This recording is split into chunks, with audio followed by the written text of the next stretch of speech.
As decisões informadas começam aqui. Apoie o jornalismo independente e garanta acesso aos artigos de opinião exclusiva. A verdade não tem preço, mas as notícias que dão forma aos seus hábitos de leitura, sim. Agora, com 20€ de desconto. Assine em observador.pt. Esta ideia da cura, também já ouvi dizer isto, a cura do Alzheimer é uma coisa que eventualmente pode vir na nossa geração. Eu tenho algum receio. Retardar tratamento, acho que é mais próximo. Pronto, ok.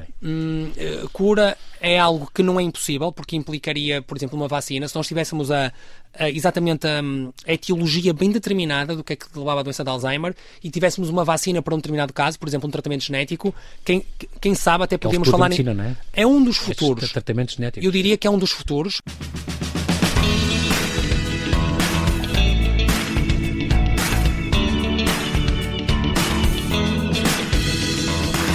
Enquanto tirava o curso de Medicina na Universidade do Minho, este jovem vimaranense foi doutorar-se em doença de Alzheimer na Universidade de Colômbia, em Nova Iorque.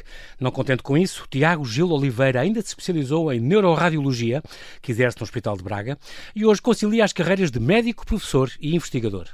Ensina na Escola de Medicina da Universidade do Minho, é coordenador do Instituto de Investigação em Ciências da Vida e Saúde e atual presidente da Sociedade Portuguesa de Neurociências. Tornou-se reconhecido cá e lá fora pelo estudo da doença de Alzheimer, tendo ganho importantes prémios nacionais, como o da Bolsa Dom Manuel de Melo, o Prémio Pfizer 2022 ou o Prémio Bial 2024.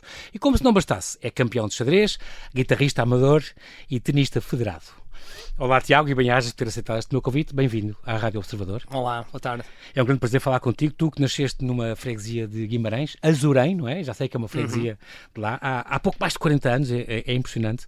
E viveste lá até aos 18 anos. Certo. Aí foi o apelo da medicina. Foste para Braga para estudar medicina. Foi por causa disso? Sim, eu estava na dúvida para qual é que ia ser o meu caminho a seguir ao ensino secundário. Eu não tinha bem a certeza qual é que ia ser o próximo passo. A única coisa que me tinha interessado realmente até esse momento da minha vida tinha sido o xadrez, que eu me dedicava bastante. E eras federado, foste campeão nacional. Sim, não cheguei a campeão nacional, foi lá perto, vice-campeão foi lá perto.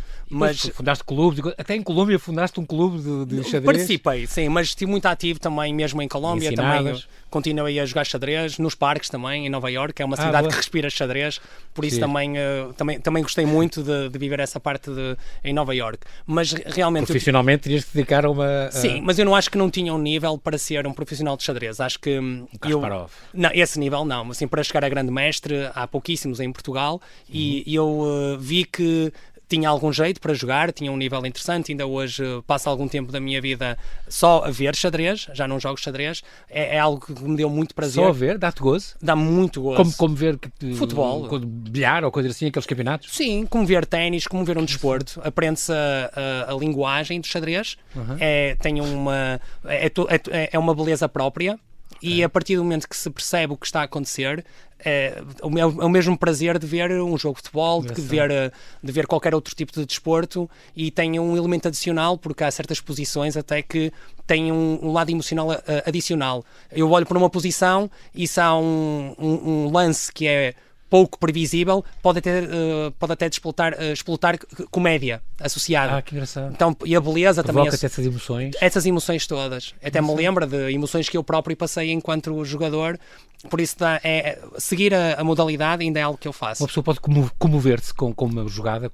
Completamente. Até há quem diga que certos jogadores de xadrez até consideram um jogo de xadrez quase como se fosse um poema, dependendo da beleza, das combinações que fazem. Então, tens elemento de matemática, já percebi. Sim, mas com um elemento de beleza associado. Engraçado, muito curioso. Isto é o que eu explico, o que eu disse é verdade. Tu interrompeste um bocadinho o curso para... Ou há mesmo este programa MD, PhD, que deixa a pessoa começar o curso de medicina, e tu depois ao 5º ano tu tinhas tido, aliás, este intercâmbio com Kralov, com a República Checa, tiveste lá... Kralov, é uma espécie de quê? De Erasmus? Isso foi uma espécie de... Esse é um programa durante o curso de medicina que os alunos de medicina de qualquer universidade internacional que fazem parte desta organização, que é a FMSA, e esta organização internacional ajuda dar essa experiência, colocar os diferentes estudantes durante o verão em hospitais ou até centros de investigação ligados às escolas médicas em todo o mundo, e eu ainda não tinha a ideia da investigação assim bem estruturada nessa fase. Eu não fui... Ainda não tinha o apelo de investigação, ainda não havia. Já tinha começado, mas ainda não tinha o apelo mesmo, não tinha a certeza que queria fazer isso. Eu devo dizer que eu fui para a medicina um pouco na expectativa de ver o que é que eu ia fazer com a minha vida, porque eu não tinha bem a certeza. Então porque a medicina em particular e não engenharia ou também claro, aí podias... Pensei nessa... Aeroespacial? Acho que cabeça para isso. Talvez, acho que eu gostava muito de física, eu gostava muito também de matemática, mas a medicina tinha uma vantagem que as especialidades são tão diversas e eu senti que estava a adiar a minha decisão. Eu senti que tinha mais 6 anos para poder pensar exatamente no que é que eu poderia fazer, e a medicina parecia-me um curso bastante variado, com Isto experimenta das várias áreas, podes depois escolher com calma. Eu sabia que se calhar tinha que passar por algumas áreas que eu não gostava tanto. Cirurgias? Que eu até gostava, atenção. Eu quando entrei não tinha mesmo expectativa nenhuma. E eu fui porque achava a biologia interessante, achava que eu podia aplicar os outros elementos das ciências, da física, da matemática, e depois, quando comecei a fazer o curso de medicina, devo dizer que houve áreas que me interessavam mais. Quando comecei a dar a neuroanatomia, as neurociências, quando a imunologia foi uma área que também me cativou muito precocemente, também o estudo do cancro, então muito áreas que eram muito moleculares, coisas. Tudo que fosse assim muito molecular, tudo que fosse assim de mecanismos, de perceber como é que as coisas funcionavam, eu comecei a ver que isso se associava muito ao estudo de mecanismos de doença, ou mecanismos mesmo de perceber como é que os órgãos funcionam, as células funcionam.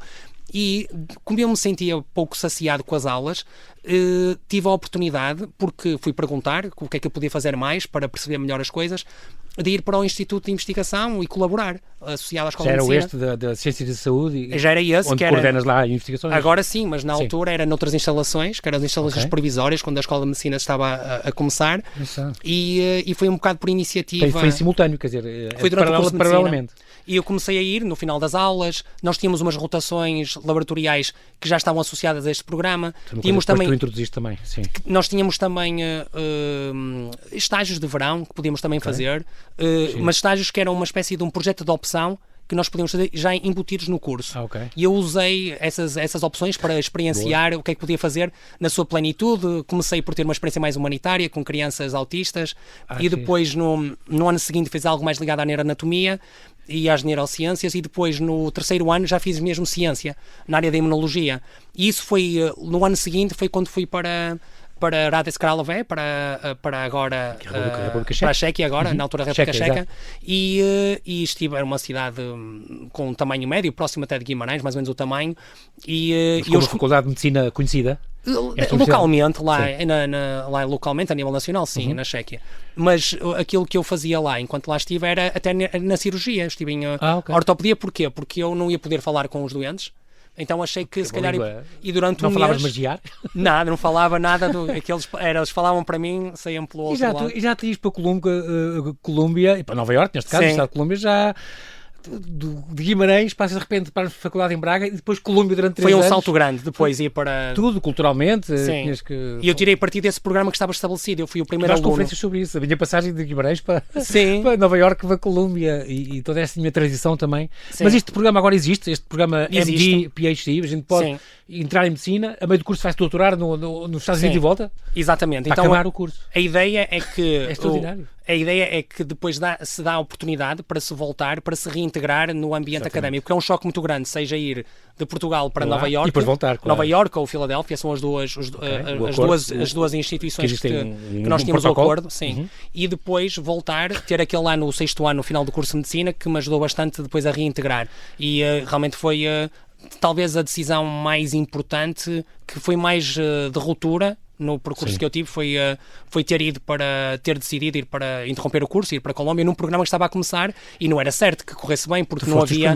Foi o primeiro grupo de estudantes, eu e uma amiga minha da altura, Ana Franca Carvalho, que nós partilhámos todas estas dúvidas, fomos os dois juntos, ela foi para Filadélfia e eu fui para Nova Iorque, e estávamos frequentemente em contacto também. Foi muito bom ter uma parceira embora não seja na mesma cidade, mas foi sempre muito uma importante. âncora. Sim, ao fim de semana, às vezes, eu lá ia comer algo português à casa dela e era muito bom. E foi neste doutoramento que já, então, descobriste esta fosfolipase D, quer dizer, aqui, esta parte do Alzheimer, tudo vem daqui. Vem daí. Porquê? Este apelo do Alzheimer vem de onde? Eu tinha alguns critérios em termos daquilo que eu procurava para me dedicar a 100% durante o meu doutoramento, um período que, sabendo eu que também queria depois continuar uma carreira médica, eu tinha que tirar o máximo partido daquele período. E eu sabia disso, eu sentia que tinha que tirar ao máximo, tinha que ser uma esponja de todas essas experiências. Okay. E tinha que escolher com algum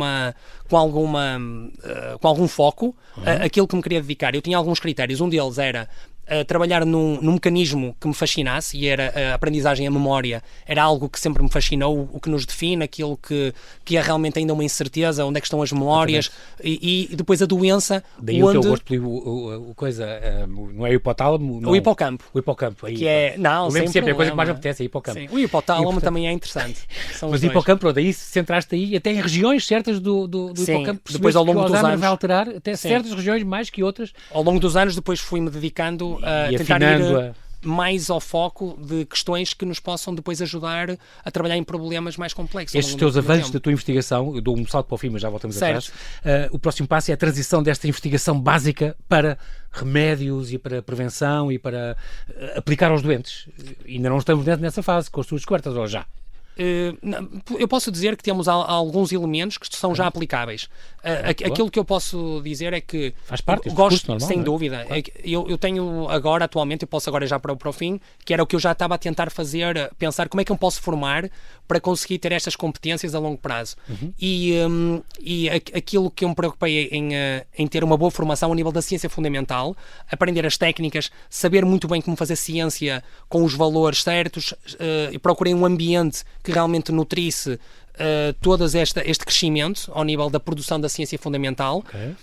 Ciência pura. E depois, a longo prazo, tentar instituir isto num contexto translacional, em que essas abordagens a nível fundamental pudessem inspirar soluções com aplicação ao nível da clínica. Se aplicasse a doentes mesmo. Claro, mas também, sabendo que eu tinha a ambição de fazer um percurso também ao nível da clínica, que a inspiração do contacto com os doentes, do contacto com o ambiente do hospital e dos cuidados de saúde, que pudessem inspirar outras questões que pudessem ser abordadas ao nível da ciência fundamental. O objetivo é criar, então, este loop perfeito entre a ciência fundamental, a aplicação clínica ou a experiência clínica e, no fundo, este elemento translacional de contacto entre os dois elementos. É muito engraçado, também vou dar um outro salto para o fim, mas já voltamos para trás. Toda esta tua investigação, e depois vi que tens uma série de colegas teus e de alunos teus que orientas já em mestrados e doutoramentos, e que já pegam nas suas coisas e vão afinando cada vez mais a investigação para estes campos. Já há muitos com o hipocampo a estudar. É incrível, porque isto assim, desenvolve-se muito a ciência assim, não é? Vai deixando filhos, entre aspas, que vão, ramos de árvore que tu plantaste. Eu ainda sou novo, mas já me sinto que estou a deixar um legado de quase uma espécie dos valores que eu gostava que se perpetuassem, que acho que é muito importante, acima de tudo, mais do que as questões que querem trabalhar, a maneira como se faz a ciência, a maneira como se está na ciência e como é que podem eles próprios depois serem eles agentes de mudança para outras gerações. Exatamente. E é isso que eu tento preocupar. Em bola de neve, ainda bem que é assim que acontece. Claro. Entretanto, entre 2014 e 2017 tiveste algum tempo também em formação extra noutras universidades, em Nova Iorque e Boston. Falámos de Colômbia, o MIT, Harvard também, Einstein, Monte Sinai, em Nova Iorque. Também esta tua investigação em neuroradiologia foi na Universidade de Medicina Albert Einstein, concretamente, em Nova Iorque. Sim, foi onde passei mais tempo. Porque tu aqui decidiste, já tinhas este apelo da medicina, tiveste este apelo da investigação, aliás, que ainda é tão pequeno cá em Portugal, devia ser um equivalente a 3%, é o que está previsto, o PIB em ciência e inovação, o nosso PIB, mas está em 1,7%, ainda é muito pouco. Mas depois também houve o apelo da docência, tu és professor assistente já também há quase 15 anos. Sim, eu fui professor auxiliar anatomia macroscópica, estas coisas, anatomia clínica, neurociências clínicas. E começaste o teu próprio laboratório já também há 14 anos, se não me engano, 2011. Sim, a maneira como, claro, a maneira como estava organizado as equipas de investigação no Instituto de Ciências da Vida e da Saúde na Universidade do Minho, era de uma estrutura bastante aberta, e eu tomei realmente o máximo partido também dessa possibilidade de poder, primeiro, conseguir ter o meu próprio financiamento, que eu tivesse essa possibilidade de ter o teu laboratório. Mal vim dos Estados Unidos, eu tinha essa percepção de que o financiamento era crucial. Então a primeira coisa que eu fiz foi tentar ter o meu próprio financiamento, e isso foi realmente essencial para poder começar a construir a minha equipa. Ou seja, eu nunca tive de pedir nada a ninguém. Fui buscar o financiamento também com uma estrutura que também que ajudava. Tinha já uma equipa bastante estabelecida na Universidade do Minho, que realmente serve de base para dizer que conseguimos implementar ideias novas a vir de colaboração de fora, mas que já há uma estrutura que ajuda a fazer isso mesmo, e realmente foi essencial. Há duas ideias tuas aqui. As ideias científicas só germinam quando temos um ambiente laboratorial fértil e uma orientação dedicada. Isto é muito importante, são palavras tuas. E outra é muito importante abandonar a sua zona de conforto. Cá está a tua passagem de Guimarães para lá, para Nova Iorque, e depois de volta outra vez. Estiveste aqui sempre nestas mudanças. Nesta altura há também 2 artigos teus. Um que é: cabeçadas e concussões no futebol não estão associadas à redução do volume cerebral ou da espessura do córtex. Isso é uma coisa importante, que as pessoas acham isto. Sim. Muita cabeçada no futebol ou então é engraçado. O que será então no boxe, essas coisas? Eu tinha que... Eu estive à procura, quando fui isso foi a investigação que eu fiz no Albert Einstein, em Nova Iorque. E eu tinha que... Eu estava à procura de um local onde eu pudesse ver como é que se fazia investigação em neuroradiologia, em neuroimagem, com um ambiente translacional que também usasse modelos animais. E esse local onde eu estive a trabalhar, na altura, tinha essa vertente translacional. Então o grande objetivo foi, acima de tudo, ver o que é que funcionava nesse ambiente e o que é que não funcionava. E eu aprendi as duas coisas. E realmente uma das questões que eles trabalhavam era como é que o trauma, no âmbito até do que eles chamam dos Estados Unidos o soccer, para nós é o futebol, o nosso futebol é esse futebol europeu, que é um bocado curioso, que eu sabia mais de futebol do que eles todos juntos lá, não é? Como qualquer português, não é? E depois até vi que o planeamento, como estavam feitas as experiências e as análises que eles estavam a fazer, não tinham em conta esta tradição de alguns elementos do futebol como nós o conhecemos, e era curioso também ver que se calhar eu pude contribuir também para afinar algumas questões. Aquilo que eu descobri, que era só também uma análise muito focada, não excessivamente detalhada, mas foi também algo que é importante sabermos, que pelo menos no período de análise relativamente curto, que foi de alguns meses, de quase um ano mais ou menos, e que apenas olhando para jogadores amadores, que o volume do córtex não é afetado. Dito isso, essas pancadas e essas cabeçadas, eles têm métricas de quantas cabeçadas é que dão, então era algo muito importante. E esta é uma questão também importante porque se relaciona com os meus outros interesses, que quanto mais trauma existe, situações de trauma ou mais marcado, ou trauma continuado, aquilo que nós chamamos da encefalopatia traumática crónica, que é também algo que é muito comum nos pugilistas ou até nos jogadores de futebol americano, é algo que se já foi descobrindo que estava associado a alterações com algumas semelhanças com as doenças neurodegenerativas como a doença de Alzheimer. Daí eu ter esse interesse de base mecanístico. Eu estava a pensar já na parte mecanística. Exatamente. Aquilo que posso dizer é que foi uma experiência boa, mas fiquei ainda mais motivado para trabalhar nas questões que já estava a trabalhar. Também é importante testarmos as águas em alguns campos de investigação, depois voltamos onde estávamos e quem sabe até posso voltar outra vez ao estudo de futebol, porque eu gosto muito de desporto, por isso quem sabe. Isso e o álcool, por exemplo, estudos com efeitos do abuso do álcool, outra coisa que tu também estudaste já mais recentemente, em 2023, isto é conferências que tu dás ou sítios onde vais falar. Então, formação de base em médico-cientista. Como é que consegue os desafios de conciliar estas 3 carreiras? Professor, médico e investigador. Isto é fácil para ti? Não. Já estás habituado? Ou não é fácil. Chocam às vezes? Chocam todos os dias. Porque são 3 coisas que podem dedicar, cada uma pode dedicar a vida inteira a uma delas. E eu gostava que houvesse uma carreira que nos permitisse fazer isto como deve ser, de um modo integrado. Não existe. O que é que falta? Falta haver uma legislação que realmente permita que eu consiga estar no hospital e na universidade. E que na universidade eu possa estar a fazer mais investigação predominantemente do que, por exemplo, a docência. Embora eu adore dar aulas, eu não quero também estar aqui a dizer, mas realmente uma semana tem um número de horas limitado. Exato. Onde eu acho que posso fazer mais a diferença é realmente usando a inspiração da prática clínica. Eu não quero reduzir mesmo, eu já faço 20 horas no hospital, por isso se reduzir pois é mais complicado e tem um horário assim. Concretamente a neuroradiologia, neuroradiologia. Tem a ver com taques e imagiologia com o cérebro e esse tipo de coisas. Exatamente. Também há intervenção, a neuroradiologia da intervenção, mas eu só me dedico à diagnóstica. Há outros colegas meus, eu ainda tive algum treino nessa área, mas não me diferenciei Nada como nessa área. Equipas diferenciadas também. Exatamente, sim. Com as sinergias de toda a gente. Claro que é essencial sempre angariar bolsas e fundos, como investigador principal, membro de equipa. Tens sempre as maiores dificuldades às vezes para arranjar estes financiamentos. Por isso é que também são importantes estas FCT, a Fundação de Ciência e Tecnologia, as bolsas, a ERA, os fundos europeus, e estes prémios, como tu tiveste, o Pfizer em 2022, o Bial agora em 2024, estes prémios que são 100 mil euros ou 50 mil euros, ou o que for, ou a Manel de Mel, a bolsa, já ganhaste 2 vezes, se não me engano. Ganhei uma vez a Manel de Mel. 21, 22. Sim. Este género de prémios, estes dinheiros revertem sempre para esta investigação. De repente podes comprar um microscópio eletrónico ou o que seja, claro, para apetrechar o teu laboratório, é isso? Em algumas situações destes prémios, as bolsas, por exemplo, são dirigidas a fazermos mais investigação e investimos na investigação. Outras situações é pelo reconhecimento do trabalho que já fizemos. Os projetos... Aí podes gastar onde quiseres e fazer Sim, tenho alguma liberdade. Aí tenho liberdade campeonatos total. mundiais de xadrez. Aí posso, se calhar, jogar... Devo dizer que houve destes estágios, quando estive a fazer o estudo de futebol, realmente fui assistir a um dia só ao Mundial de Xadrez, foi em Nova Iorque. Então, foi mesmo? Em 2016 fui lá ver, então, como adepto, ao vivo. Ainda eram 2 pessoas ou já era um chat Eram 2 GPT pessoas. contra um chat GPT? Não, ainda não, essa ainda. O lado humano acho que ainda é bonito no xadrez, o erro.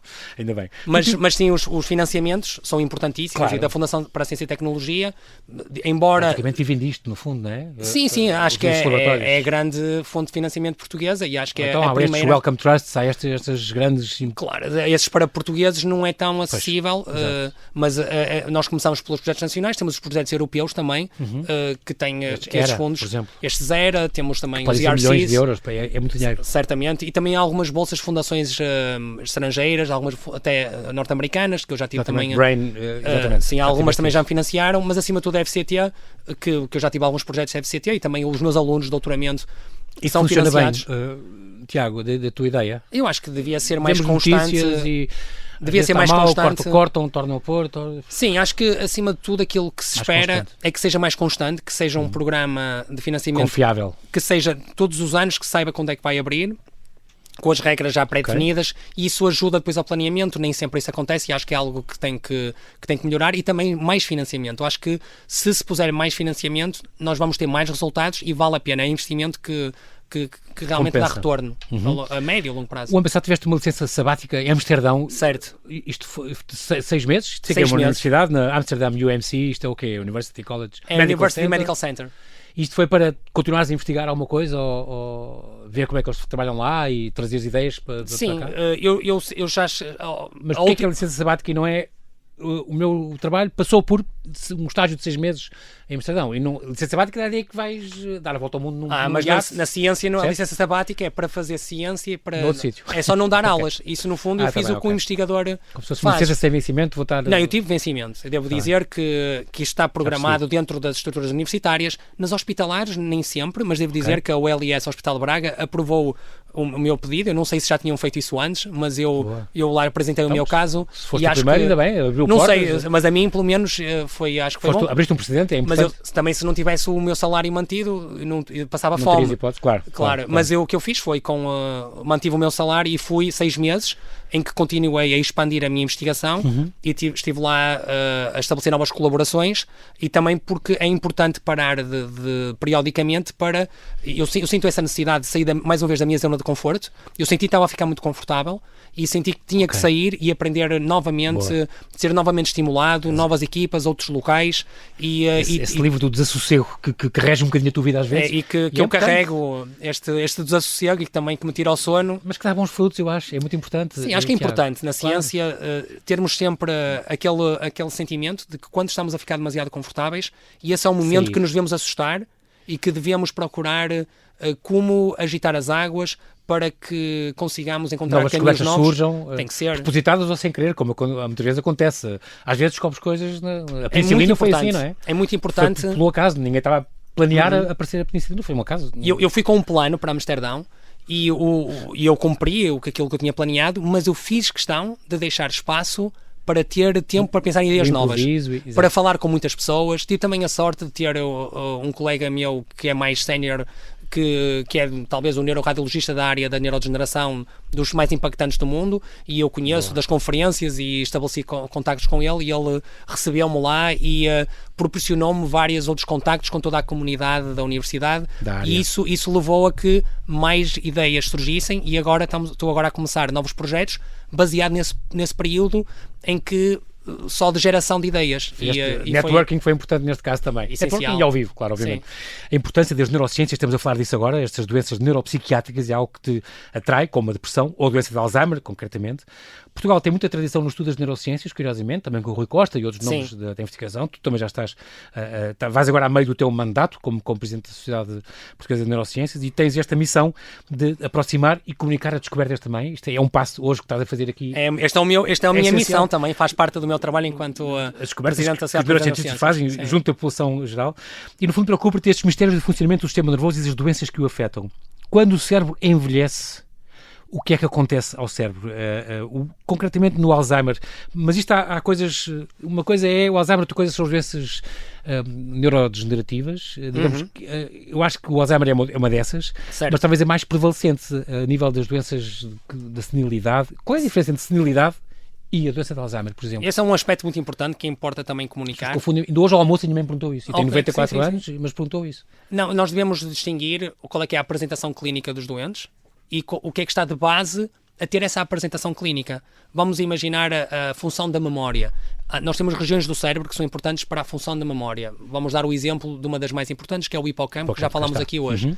Se tivermos uma doença que leva à degeneração e à perda do volume e da função do hipocampo, a probabilidade de termos uma disfunção dessa região e de se manifestar como um déficit de memória é elevada. Claro. As doenças que podem levar a isso são várias. E eu acho que explicando desta maneira as pessoas talvez consigam perceber que não é apenas uma causa que pode levar a essa apresentação clínica, por exemplo, de uma demência. Quando diz apresentação clínica, é a sintomatologia. Como é que a pessoa se apresenta? Sim. À nossa frente, sem saber o que é que está por dentro. Fisicamente, ou como se manifesta, por exemplo, não se lembrar do que é que fez há 10 minutos. Mas isso é uma coisa... Por exemplo, os idosos têm esta coisa de... Lembro da minha avó, já muito velhinha, antes de morrer, a lembrar-me coisas que o meu pai tinha feito há 80 anos e esquecer-se que é que tinha almoçado nesse dia. Mas isso às vezes acontece a nós também. Isso há uma base de neurociência para explicar isso mesmo, que as memórias... Mais antigas, mais consolidadas, que ficaram mais presentes, que estão ligadas, às vezes até se tiverem emoções associadas ao momento em que estamos a codificar essas memórias. Por exemplo, a música tem um poder muito forte de se associar a essas emoções e de termos todos esses elementos sensoriais associados a determinadas memórias. Isso leva a que haja mais neurónios, uma rede mais forte a representar todos esses. Portanto, é uma memória mais forte.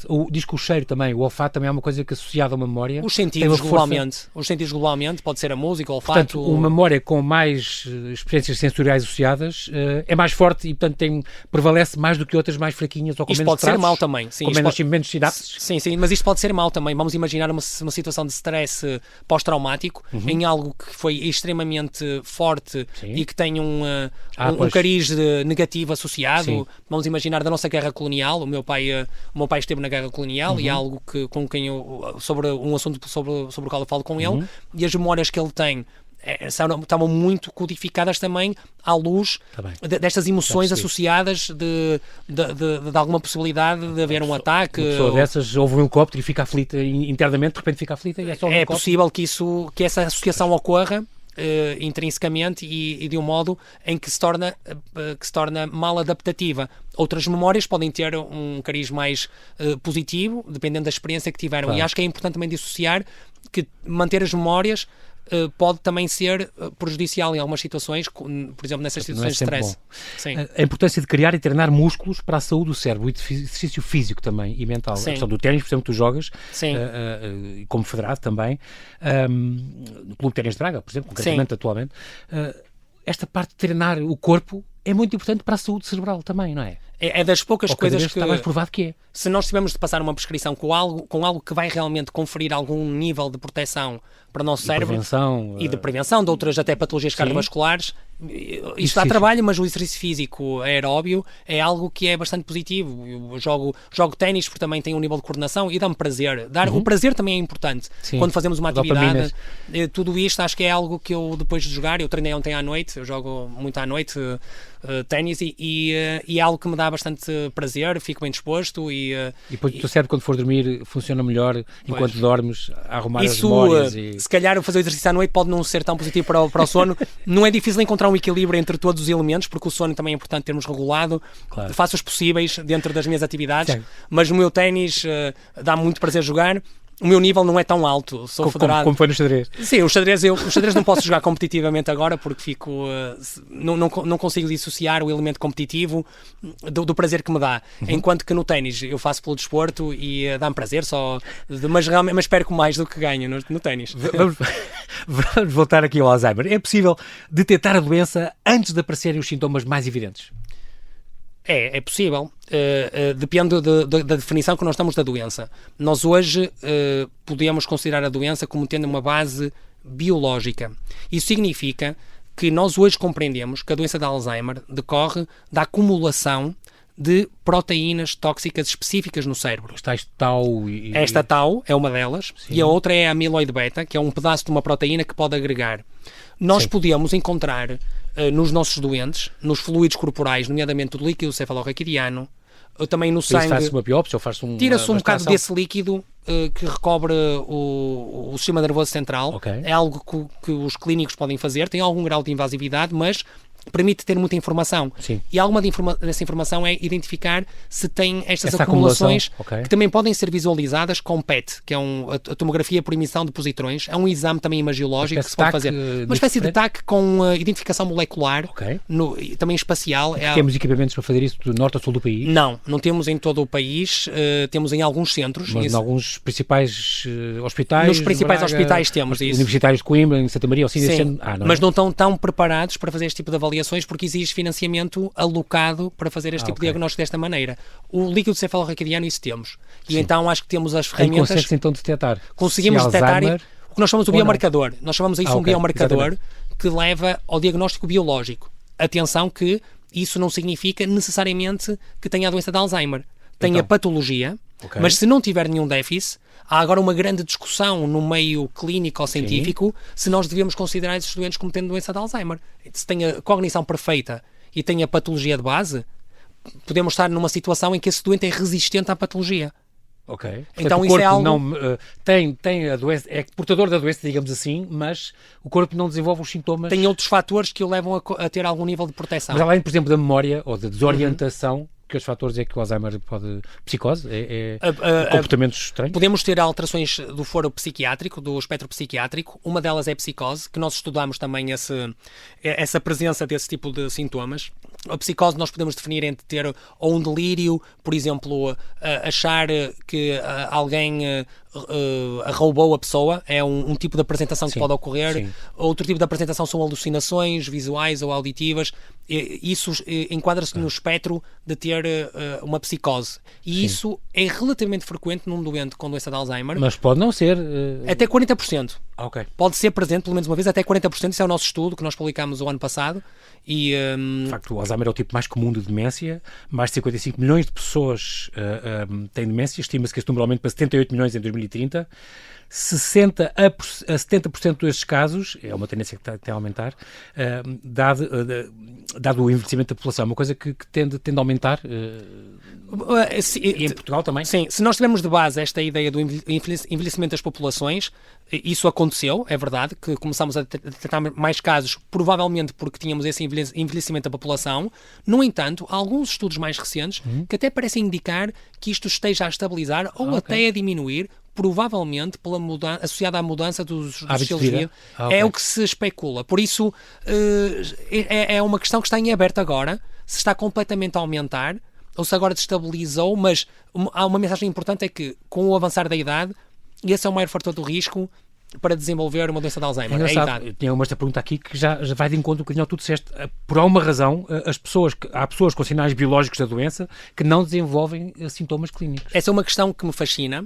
É uma questão que nós também trabalhamos ao nível da ciência fundamental, porque vem das observações clínicas, e eu posso dizer que até o meu trabalho de doutoramento insere-se nessa questão, em que nós fizemos uma manipulação de um gene ligado ao metabolismo dos lípidos, a tal fosfolipase 2, D2, fosfolipase D2, e esta fosfolipase D2, quando nós retiramos do roedor, mesmo ele tendo a patologia da doença de Alzheimer, não alteramos a patologia, mas o animal mantém a sua cognição.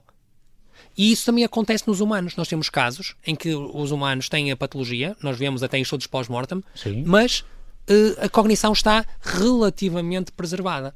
Então, isso pode inspirar para perceber quais é que são os fatores que conferem a proteção. Com a pandemia viu-se isso, pessoas completamente resistentes à doença, mas tinham o vírus e que eram... Também, noutras doenças, acho que isso pode levar a ideias de investigação. Nós, se estudarmos essas populações, encontrar esses fatores... Que elas têm especial na sua constituição do seu cérebro, daí a importância da imagiologia e tudo.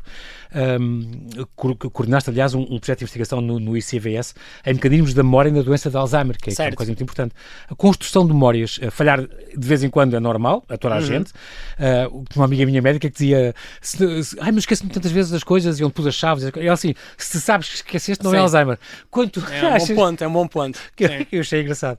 Aliás, esteve aqui há pouco tempo o Álvaro Machado, da Consulta da Memória. Sim, é meu grande amigo, dou muito bem com ele. Ele teve cá a falar, grande convidado também. Há outra ideia que diz, e também vem do meu filho, neurocientista, que diz: nós perdemos mesmo as memórias ou perdemos o acesso às memórias. Há quem diga que não. As memórias estão lá. A gente já não tem acesso a elas. Acho que pode acontecer... Pode acontecer os dois elementos. Nós podemos considerar as memórias representadas. Nós não sabemos ainda completamente onde é que estão alocadas, ou o seu local das memórias. Não é no hipocampo mesmo, não se sabe isso? Isso é importante para a formação, o hipocampo. Tem também algum elemento também de codificação, mas... onde estão as memórias é algo que não sabemos completamente ainda. Nós sabemos que se formam uma espécie de circuitos, que há uma série de representação nas memórias, sabemos muitos mecanismos que contribuem para a sua persistência e sabemos também os mecanismos que contribuem, sabemos um bocado melhor, para a sua formação. Por isso eu posso dizer que há situações em que nós podemos realmente perder as memórias que já temos, é possível, se elas tiverem algum nível de codificação, se nós perdermos essas redes, podemos perder as memórias, é algo que é perfeitamente válido, mas também podemos perder a capacidade de formar efetivamente, ou de aceder a essas mesmas memórias, mesmo elas estando preservadas, ao mecanismo de aceder. Por isso, ou da formação... As duas coisas são possíveis. Tudo é possível, sim, isso é possível. E também soube que já se implantaram memórias em ratos. Certo, é verdade. Isso é extraordinário. Quando em humanos? Ou quando é que fazemos um dia um download de nossas memórias? Isso é uma coisa que está assim tão daqui a gerações? Sim. O estudo em humanos foi, por acaso, de um grupo de investigação que está em Boston, no MIT, que foi do Suzumu Tonegawa, em que fizeram uma espécie do inglês, não é? Inception. Exatamente, como aquele filme. Como o filme. Agora, extraordinário. No filme do Christopher Nolan. E o que é engraçado é que nós já temos a ficção científica à volta disso. Eu não tenho a certeza se o filme veio antes ou depois do artigo. Também não sei. Foi próximo, mas até acho que foi antes o filme. Mas não era a primeira vez que um filme de ficção científica inspira a ciência. Esse é o ponto que eu gostava também de dizer, que a inspiração, nós estamos a falar de inspiração da ciência, que pode vir da clínica, que pode vir de outros lados. Acho que a arte, por exemplo, dos filmes ou da literatura, pode também inspirar questões científicas, e é algo que eu procuro, pelo menos, se não inspirar uma ideia em específico, que me inspire para ter o ambiente certo e a mente aberta para criar novas ideias. Por isso eu também procuro muitas vezes na arte esse ambiente. O Severance já deve ser a tua série preferida, enfim. O Café Memória, isto é o quê? O Café Memória tem 6 anos, isto é de 2019, mas és um grande comunicador também do Alzheimer e estás ligado ao Café Memória? Não estou ligado efetivamente, mas colaboro ativamente no Café Memória. É um podcast, é um programa, é uma coisa que de vez em quando se monta e se é organizado pela Alzheimer Portugal, pela Associação de Doentes da Doença de Alzheimer, e tem diferentes centros que organizam eventos localmente no país. O centro de Guimarães é muito ativo e muitas vezes eles pedem para ajudar a comunicar, e outras vezes eu também ajudo a encontrar outros comunicadores que se dedicam a esta área e que também possam ajudar a falar para a comunidade doentes e familiares com doença de Alzheimer. Esta ideia da cura, também já ouvi dizer isto, a cura do Alzheimer é uma coisa que eventualmente pode vir na nossa geração. Eu tenho algum receio. Retardar, tratamento, acho que é mais próximo. Pronto, ok. Cura é algo que não é impossível, porque implicaria haveria, por exemplo, uma vacina se nós tivéssemos exatamente a etiologia bem determinada do que é que levava à doença de Alzheimer e tivéssemos uma vacina para um determinado caso, por exemplo, um tratamento genético, quem sabe até podíamos falar... Medicina, não é? É um dos futuros. Tratamento genético. Eu diria que é um dos futuros. A genética não explica tudo, mas seria um dos potenciais caminhos. Personalizado para certa pessoa, fazendo o perfil dela, claro, o genoma. Isso é outra ideia ainda, que é a medicina personalizada pode ser dirigida a encontrarmos muito bem quais é que são todas as causas que contribuem, por exemplo, para uma demência. Exatamente. Se nós encontrarmos todas essas causas de base, todo essa apresentação clínica, nós depois podemos fazer uma receita, entre aspas, daquilo personalizado em que tratamos o elemento da doença de Alzheimer ou das outras copatologias que também ajudam ou contribuem para a patologia da doença de Alzheimer ser mais impactante no doente. Que avanços científicos recentes é que te dão mais esperança, Tiago, no combate ao Alzheimer, à doença de Alzheimer? Eu acho que o principal... Para onde estamos a ir? O principal que nós temos tido ao longo dos anos é uma melhor compreensão da doença. Nós hoje sabemos que é mais complexa do que nós inicialmente pensaríamos. E eu acho que isso é uma mensagem muito importante, porque não vamos ter uma solução simples, e isso passa a mensagem que precisamos de mais investimento, mais pessoas a dedicar-se a diferentes sub-áreas dentro do estudo da doença de Alzheimer, e é com esta contribuição de diferentes áreas, trazer cientistas que se dedicam a outros campos de investigação também para o campo da doença de Alzheimer, para trazerem novas ideias, que é algo que eu procuro sempre fazer, que é ser inspirado por outros e ter pessoas que trabalham comigo que sabem mais do que eu. E quem sabe até treinar as novas gerações, e eu aprendo com os meus alunos, acho sinceramente mais do que eles aprendem comigo. Incrível. Tiago Gil Oliveira, quero agradecer muito a tua disponibilidade em ter vindo cá à Rádio Observador. Gostava muito que voltasses, à medida que a ciência for avançando é bom, e tu és bom a explicar as coisas também. Queres desejar uma belíssima viagem de regresso a Braga, vai ser já daqui a bocadinho. Sim. E continuação Obrigado de belíssima investigação também quer com os teus alunos, quer com os teus pacientes, quer com a tua própria investigação. Muito obrigado. Foi um prazer. Obrigado. Adeus.